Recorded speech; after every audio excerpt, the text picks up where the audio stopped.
శంకరం శంకరాచార్యం కేశవం బాదరాయణం సూత్రభాష్యకృతౌ వందే భగవంతౌ పునః పునః.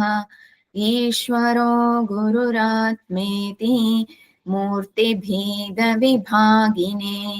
వ్యోమవద్వ్యాప్తదేహాయ దక్షిణామూర్తయే నమః. మూకం కరోతి వాచాలం పంగుం లంఘయతే గిరిం యత్కృపాతమహం వందే పరమానందమాధవం.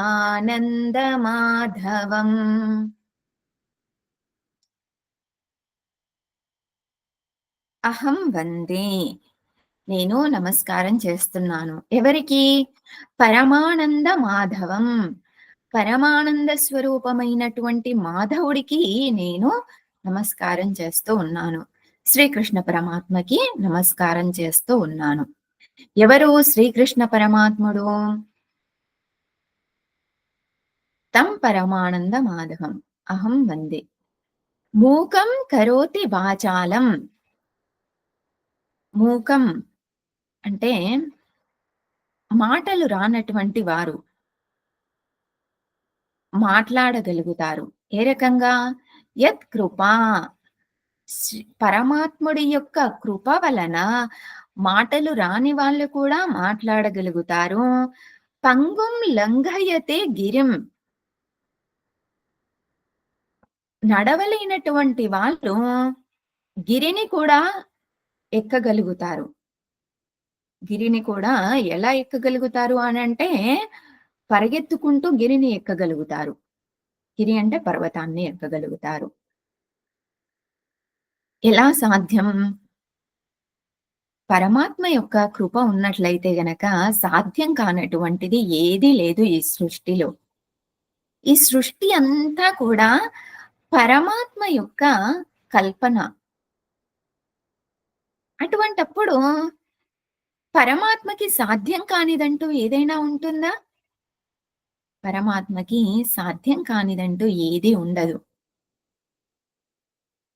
మనం చేయవలసిందల్లా ఏంటి అనంటే, పరమాత్మని ఆశ్రయించడమే.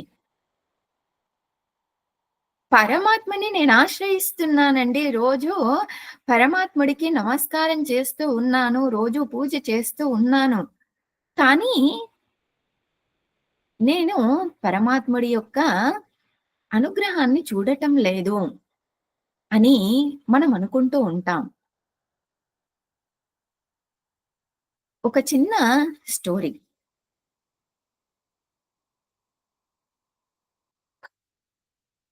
తల్లి తన యొక్క బాలుడిని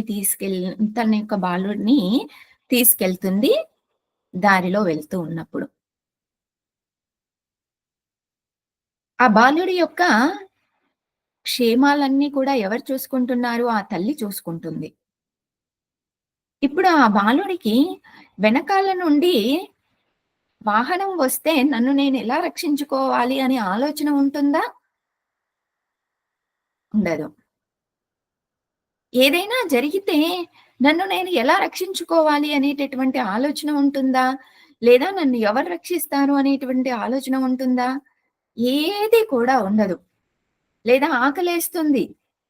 నేను ఆకలేసినప్పుడు బాలుడు ఇంకా ఏమీ తెలియనటువంటి బాలుడు. ఆకలేస్తుంది. ఆకలేస్తున్నప్పుడు అయ్యో! నాకు ఈ పూటకి భోజనం ఎవరు పెడతారు? నాకు ఈ పూటకి భోజనం ఎలా వస్తుంది? అనేటటువంటి దిగులు ఉంటుందా? ఎటువంటి దిగులు ఉండదు. ఎందుకు అనంటే, బాలుడిని చిన్నప్పటి నుండి కూడా ఆ తల్లి ఏ సమయానికి ఏం కావాలో అన్నీ అందిస్తూనే ఉంది. కాబట్టి ఆ బాలుడికి తెలుసు, అమ్మ చూసుకుంటుంది అన్నీ కూడాను. నేను దేని గురించి కూడా ఆహ్, దిగులు చెందవలసిన అవసరం లేదు అని. మరి మనల్ని కూడా మన జన్మ దగ్గర నుంచి ఈ దేహానికి, ఈ దేహం ఎప్పుడైతే జన్మించిందో అప్పటి నుండి దేహం మరణించే వరకు కూడా మన యోగక్షేమాలన్నీ కూడా ఈశ్వరుడు చూసుకుంటున్నాడు. ఆ విషయం మనకు తెలియక చూడండి మనకంటే బాగా పరమాత్ముడికి తెలుసు ఎప్పుడు ఏం కావాలి, ఎప్పుడు ఏమివ్వాలి అనేటటువంటిది. కానీ మనం దిగులు పడుతూ ఉంటాము. నాకిది లభిస్తుందో లేదో, నాకది లభిస్తుందో లేదో అనేటటువంటి దిగులు మనలో ఉంటుంది. ఎప్పుడైతే భగవంతుడిని శరణాగతి పొందుతామో, మనలో ఎటువంటి దిగులు అనేటటువంటిది ఉండదు. ఆయన పాదాల దగ్గర అన్నింటిని కూడా మనం వదిలిపెట్టడమే మనం చేయవలసినటువంటిది. ఒక్కసారి మనం పూర్తిగా మన యొక్క భావాలని, మన యొక్క అహంభావాన్ని, మన యొక్క కర్మల్ని అన్నింటిని ఈశ్వరుడి దగ్గర అర్పణ చేశాము అనంటే, అన్నింటిని ఆయన చూసుకుంటాడు. ఓం పూర్ణమదః పూర్ణమిదం పూర్ణాత్ పూర్ణముదచ్యతే పూర్ణస్య పూర్ణమాదాయ పూర్ణమేవావశిష్యతే. ఓం శాంతి శాంతి శాంతిః. హరిః ఓం శ్రీ గురుభ్యో నమః. హరిః ఓం.